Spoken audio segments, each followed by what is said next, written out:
सोमवार को काफ़ी तेज़ से इनका शटर बज रहा था, हिल रहा था, तो उससे आवाज़ हुआ और कई जगह जो है कि जैसे कि पानी की बोतल हिल रही है, टेलर मास्टर की मशीन हिल रही थी और सामने दुकान का भी शटर हिल रहा था, बगल में पान की दुकान उसका भी हिल रहा था। यहाँ पर कपड़े रखे हुए है, सब हिल रहा था, देखने में महसूस हुआ, लोगों ने भी देखा।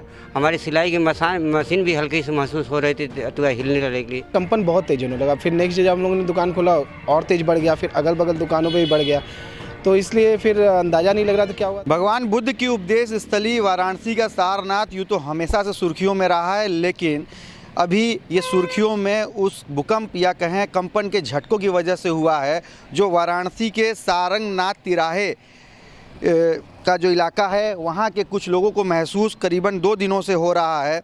और ये चाहे ये टूर और ट्रैवल की दुकान हो या फिर बगल में चाय की दुकान या फिर दर्जी की दुकान, ये पर्टिकुलर इन्हीं कुछ हिस्से में ये भूकंप जैसे झटके, कंपन जैसे झटके महसूस किए जा रहे हैं और काफ़ी लोगों में दहशत है। जी, अपना नाम परिचय दीजिए और क्या आखिर ये किस तरह के झटके आप लोगों को लग रहे हैं और क्या अभी तक निकल के बात सामने आई है? मैं अजय कुमार जैन, मैं इसी वार्ड से पूर्व पार्षद रहा हूँ। मेरी भी दुकान बगल में है। ये सोमवार को जो है इन्होंने मुझे बताया कि भैया देखिए शटर में बहुत तेज़ कंपन हो रहा है, तो मैं भी आया, देखा कि तो हमको लगा कुछ फॉल्ट होगा या कुछ होगा, लेकिन इसके साथ साथ बगल की चाय की दुकान, टेलर का जो है मशीन, वो सब हिल रहे थे। बगल में पान की दुकान है, उनका भी जो है हिल रहा था, तो बोतल में पानी रखा था वो भी हिल रहा था, तो काफ़ी चीज़ें कंपन थी, जबकि शटर में काफ़ी तेज़ आवाज़ थी, जैसे कि एग्जॉस्ट फैन चलता है उस तरह की आवाज़ आ रही थी उससे। तो हम लोगों ने सोचा ऐसा क्यों हो रहा है। हमने अनुमान लगा हो सकता है भूकंप, तो सारे लोग बाहर खड़े हो गए आकर के, लेकिन ये लगातार जो है कई दिनों से इस तरह कंपन हो रहा था, लेकिन कल 12 बजे के बाद से ये कंपन बंद हो चुका है। लेकिन हम लोग के अंदर दहशत है कि पता नहीं यहाँ के लोगों में। और ये बताइए, ये काफ़ी हल्ला शोर शराबा हुआ इस घटना के बाद से, आप लोग चश्मदीद हैं, तो कोई टीम वगैरह आई प्रशासन की ओर से कुछ जांच करने, यहाँ कुछ जांच हुई? प्रशासन की तरफ से जैसे कहा गया था कि भूवैज्ञानिक आएंगे, परंतु ऐसा तो कोई अभी आया नहीं, ना ही आर्कियोलॉजिकल सर्वे से कोई आया है। हाँ, ये है कि एसडीएम सदर आई थी और उसके बाद यहाँ वाटर ट्रीटमेंट प्लांट है वो लगभग 5 बजे, शाम को 5-6 बजे आया था। बस यही 2 लोग आए, अभी तक जांच किए हैं, उनको रिपोर्ट लगाना है, ऐसा क्या है। लेकिन हम लोगों का कुछ मानना ऐसा है कि कुछ लोगों का कहना है कि जैसे ये नाली बहुत लगभग साल भर से ऐसे ही है, इसका पानी नीचे जा रहा है, या तो इससे गैस बन रहा है, या तो इससे यहाँ क्योंकि पाइपलाइन जो बगल से गया है उसमें रिस के पानी जा रहा हो, तो वहाँ की जो भी पकड़ है या जो भी डाले वो ढीला हो गया हो, उसके फोर्स के कारण से कंपन आ सकता है, ऐसा कहा जा रहा है। कितना डर और भय है आप लोगों में, क्योंकि ये ज़मीन के अंदर से अगर कंपन हो रहा है तो कितनी घबराहट और बेचैनी हो रही है, कितने असुरक्षित अपने आप को आप लोग महसूस कर रहे हैं? डर तो है ही, क्योंकि भैया देखिए जब नेपाल में भूकंप आया था उस समय जो झटका हम लोगों को लगा था उससे ज़्यादा झटके महसूस हुए, क्योंकि 1 दिन या 1 मिनट का होता तो समझ में आता चलो आया चला गया, लेकिन ये लगातार 3-4 दिन थे जब हो रहा था, तो डर तो है।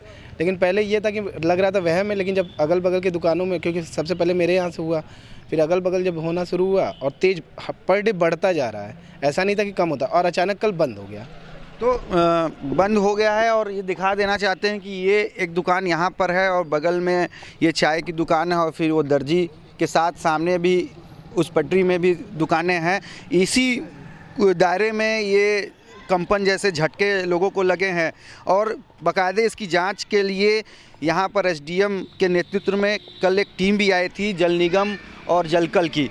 आप इस यहीं के रहने वाले हैं, क्या लग रहा है आखिर ऐसा क्यों हो सकता है, कितना डर बना हुआ है? नहीं, डर तो बना ही है हम लोगों को। कंपन चाय पान की दुकान पे बैठ रहे हैं तो जैसे हिल रहा है, बर्तन वगैरह हिल रहा है, डिब्बा हिल रहे हैं, इनका शटर हम छू रहे तो झंझनाहट हो रही थी। ये 3-4 दिन से लगभग है, तो हम लोग सोचे कि डीजे वगैरह बज रहा है, लगन का समय है, हो सकता है इसकी वजह से हो। लेकिन जब लगन समाप्त हो गई 11 तारीख के बाद लगातार इधर हो रहा है।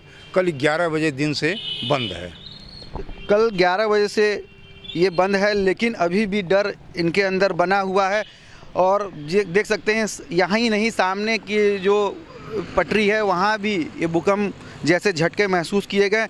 आमतौर पे जो वैज्ञानिकों का कहना है कि जब धरती के अंदर की प्लेट खिसकती है तो इस तरह के झटके लगते हैं, लेकिन एक रहस्य ये भी बना हुआ है कि क्यों आखिर इस पर्टिकुलर सिर्फ इसी इलाके में इन्हीं कुछ दुकानों में ये दिक्कत पैदा हो रही है। यहाँ पर एक दर्जी की दुकान है, आप बताइए, आप भी झटके महसूस किए हैं? जी जी।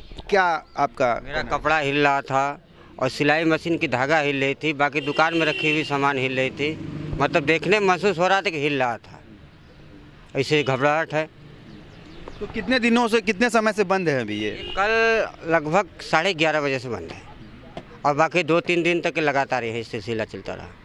तो यहाँ वाराणसी के सारंगनाथ तिराहे के जो लोग हैं, यहाँ के जो दुकानदार हैं, वो काफ़ी दहशत में हैं और यहाँ फ़िलहाल एसडीएम के नेतृत्व में टीम तो आके जांच शुरू कर दी है, जिसके साथ ही जलकल और जल निगम के अधिकारी मौजूद थे, लेकिन अभी किसी तरह के निष्कर्ष पे वो पहुँच नहीं सके हैं। यहाँ से वाटर ट्रीटमेंट प्लांट की पाइप ज़रूर गई हुई है, लेकिन उनका साफ कहना है कि ये जो पाइप है वो धरती के अंदर है और उससे कोई कंपन पैदा नहीं हो सकता और जब वाटर सप्लाई होगी तभी उसका कुछ रिएक्शन देखा जा सकता है। लेकिन जो झटके यहाँ आ रहे थे, लोग महसूस कर रहे थे, वो वाटर सप्लाई के समय के नहीं थे। जहाँ तक बात पुरातत्व सर्वे की बात है तो वो टीम यहाँ पे नहीं आई है, क्योंकि उनका साफ कहना है कि जो यहाँ पर पुरातात्विक इमारतें हैं वो इन सब जो दिक्कत है उससे कहीं ना कहीं बाहर है।